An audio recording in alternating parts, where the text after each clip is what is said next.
Estamos voltando com o segundo bloco do programa Santiago Entrevista. Nosso programa é sempre aquele bate-papo. Afinal de contas, a gente consegue levar boas informações, né? Esse primeiro bloco, por exemplo, a gente acabou falando um pouco sobre o Rio de Janeiro. Não estava muito aqui no nosso roteiro não, mas a gente sabe que o Juninho todo final de semana está no Rio de Janeiro. Não sabia, agora você contou, né? E a gente acompanha isso, né? A gente às vezes quer falar com ele, ele está no Rio. E é até uma dica, às vezes você quer passear, né? Quer passar um final de semana no Rio de Janeiro, fica com medo, não, vai lá, se precave de tudo aí, né? Vai fazer a sua organização antecipadamente que vai dar certo. Você pode ir, por exemplo, você pode pegar um ônibus, né? Viajar a noite toda, passar o final de semana lá e voltar. Vai pagar baratinho. Se quiser de avião, compra a passagem antecipada. Recentemente eu sempre recebo as promoções, tinha passagem até de R$90, né, para você sair de Confins para o Rio de Janeiro. E lá é super tranquilo, quando você chega no aeroporto já tem, né, facilidades para você pegar um táxi, se você quiser pode pegar até um coletivo, não tem problema não. Rio de Janeiro o transporte funciona perfeitamente. Juninho, essa história aí que o pessoal sempre fala de você na política, ela é verdadeira, não é? Você está trabalhando para ser candidato a prefeito mesmo, não está? Como é que o pessoal sempre fala. Qual que é o seu partido, né? Você tá não, então, o que acontece? Eu não procuro a política, não estou atrás da política, mas você trabalha na comunicação, ainda mais como a gente vive numa cidade do interior, quanto mais evidência, seja padre, seja pessoa que tem algum projeto social, as pessoas costumam atrelar a questão política. E acaba que a gente entra em alguns assuntos delicados. Eu tive mexendo na questão do IPTU, a gente no rádio fala muito sobre os problemas da cidade, então a pessoa naturalmente atrela ou a especulação ou a vontade. Muita gente, não, você tem que ir, mas não tem pretensão política. Eu acho que eu já faço política, eu estando aqui com você, falando sobre os problemas, falando sobre segurança, acho que já é uma forma de fazer política. As pessoas confundem fazer política com cargo. E a gente faz política. Você talvez seja o que... Acho que não, certamente é o que mais conversou com todos os políticos da região. No seu programa, você abordou todos os temas, com todos os candidatos. O prefeito já veio aqui não sei quantas vezes, deputado. Então, até o governador, né? O governador, outro candidato a governador, né? Então eu acho que isso é fazer política. A gente está sendo político. A questão de cargo eletivo, eu acho que hoje não tem compatibilidade. Eu acho que o cargo me tira essa possibilidade de fazer política. Eu tenho total liberdade de abordar o assunto que eu quiser. Eu tenho total liberdade de entrar em alguns pontos delicados, de não ter vínculo com nenhuma instituição, né? Então eu tenho essa... Ao mesmo tempo que isso gera especulações, mas é a mesma coisa de me dar liberdade. Então eu não tenho pretensão por isso. Você não vai. Eu não posso falar que eu nunca vou ser. Porque também, você falou que não ia e foi. Sou daqui, sou criado aqui. Participamos da política daqui, seja de forma direta. Não, qual partido? Eu estou hoje no PMDB, por questão regional. Porque na verdade eu era do PP, fui filiado aos 18 anos pelo PP, porque é importante as pessoas estarem em um partido, seja ele qual for, para ter legitimidade de atuar. O partido ele te proporciona fazer coisas que uma pessoa comum não pode, até para escolher quem vai sair como candidato do seu partido, né? Até a questão interna. Então, por uma questão de regionalismo, eu fui para o PMDB quando a gente era oposição ao antigo prefeito, né? Que ele era do PP, eu era do PP, tive um problema da questão dos aumentos do IPTU e fui indiretamente obrigado a sair da antiga legenda. Na época, o PMDB era oposição direta. Então foi aonde eu tive pelo menos um suporte para continuar esse embate com o antigo prefeito. Mas hoje não sou atuante. Como que está o PMDB hoje? Não sei, realmente não sei. Depois que o outro prefeito saiu, eu não me envolvi mais. Não é que eu me afastei. Não acho que não tenho o que acrescentar nesse momento. Tem um grupo, né? O Douglas como deputado foi eleito, o prefeito como candidato do PMDB foi eleito. Hoje nós temos aqui o prefeito do PMDB e o deputado do PMDB. Desvinculou, né? Era da época, era oposição. Então hoje eu não sou atuante, não sei, realmente não sei. A gente tem visto aí várias pessoas, cidadão comum, falando que vai se candidatar nas próximas eleições, tanto ao cargo de vereador como prefeito e vice. muita gente pensando que agora é a hora da mudança, né? Que vão ser eleitas pessoas que nunca participaram da política. Parece que é um pensamento coletivo nesse sentido. Você concorda com isso? Eu acho que... Vamos abordar duas coisas. Na eleição passada, essa é uma reportagem nos 7 dias falando, Juninho Nonô confirma ser candidato a prefeito. Foi o tema da matéria. Mas eu acho, foi até um tema distorcido, mas eu acho o seguinte, primeiro essas pessoas que falam que vão ser candidato. Por maior vontade que eu tivesse, seria candidato de mim mesmo. Eu falei isso na época. Você não é candidato a prefeito, você deve ser candidatado, você deve ser representante de um grupo, você deve representar uma ideologia e algum grupo maior que você te apontar como um eventual candidato. O candidato por si só... Você tem que ser escolhido pelo grupo. Que você deve ser um destaque de um meio, não só um destaque por si só. As pessoas falam, eu vou ser candidato. Por isso nós não tivemos nenhum deputado federal. Estadual quase que não vai. Tivemos 16 candidatos. Eu acho que falta o projeto coletivo.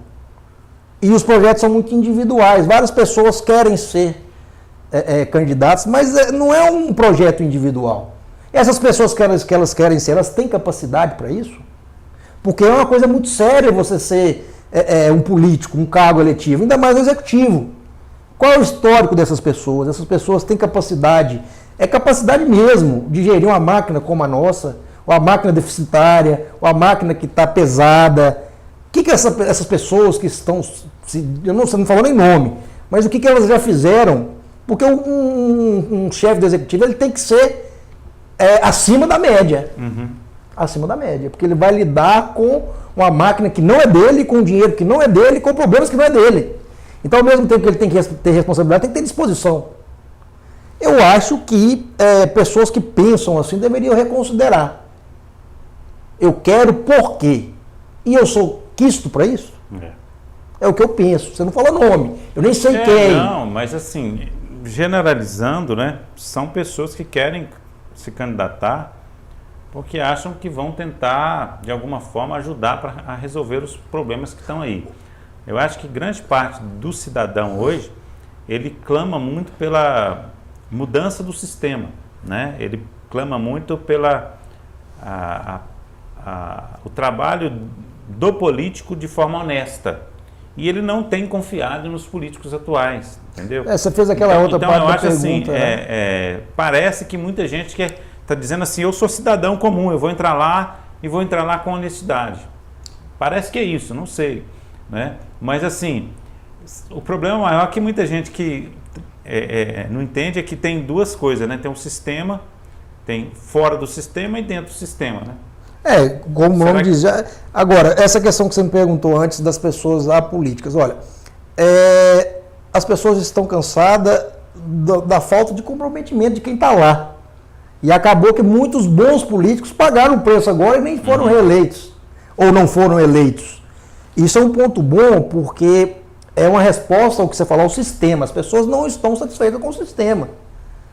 Juninho, você acha ruim pagar imposto? Não, eu acho ruim como imposto porque o que revolta é a forma como eles emparelham o nosso dinheiro. Você paga imposto, mas ele não paga, e a gente não vê saúde e educação tudo ruim. Né? Primeira coisa que eu falo, educação. Nós não temos a educação primária, que repercute em tudo. Saúde, né? Me perguntaram outro dia, eu respondi isso na rádio, qual é o maior problema do país? Se é educação, se é saúde? Eu falei, nenhum deles. Nosso problema é moral. Nosso problema não é saúde, não é educação, nosso problema é moral. Das pessoas que estarem lá não fazerem as coisas certas.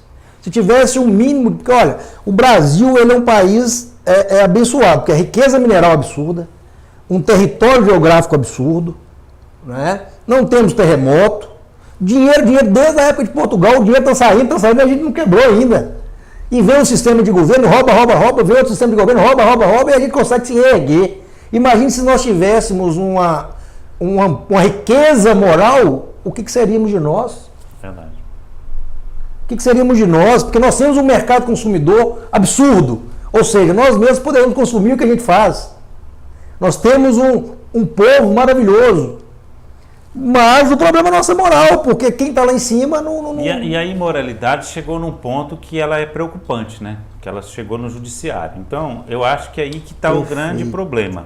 Porque a partir do momento que você chega na instância maior e o brasileiro não confia nela mais... Mas não chegou lá, a forma de escolher já é imoral. Porque, não sei se você sabe, o Moro, em 2014, foi indicado para a lista tríplice, 2004. E o Lula não o escolheu. Qual é o sentido de um chefe de executivo escolher numa lista quem vai fiscalizá-lo, porque ele escolhe o procurador-geral, e quem vai julgá-lo, que é o Supremo? Não faz sentido. Será que nós não temos juízes capazes de escolher? Não fala em autonomia dos poderes? O presidente escolhe quem vai julgar e quem vai fiscalizar. Aí um juiz de carreira, ele estuda para passar no concurso, que é uma coisa absurda. Tem gente que tem 10 anos estudando. O presidente ele pode escolher como ministro alguém que tenha notório saber jurídico, ou seja, o caso do Toffoli. O Toffoli não passou para juiz e é um ministro. Então, a forma de escolher a nossa instância superior do judiciário é imoral. É imoral. Eu não posso escolher quem vai me fiscalizar, fica muito cômodo. É o que a gente vive lá hoje, vê lá alguns ministros que defendem bandeiras abertas, ideológicas. Então está errado. Foro privilegiado é a coisa mais absurda do mundo. O foro privilegiado ele foi instituído na Idade Média para evitar perseguições daqueles reis absolutistas. Pô, Idade Média. Nós estamos em 2020 quase, no Brasil tem foro privilegiado. Por quê? O funcionário público ele tem que dar mais exemplo que o cidadão comum. Né? Mas são coisas imorais.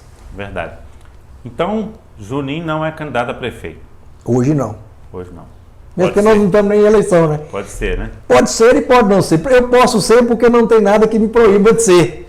Estou com minhas contas em dia, sou filiado a um partido, então eu tenho possibilidade de ser, mas não é uma coisa que eu almejo a ser. Mas e com relação à advocacia, você tem atuado?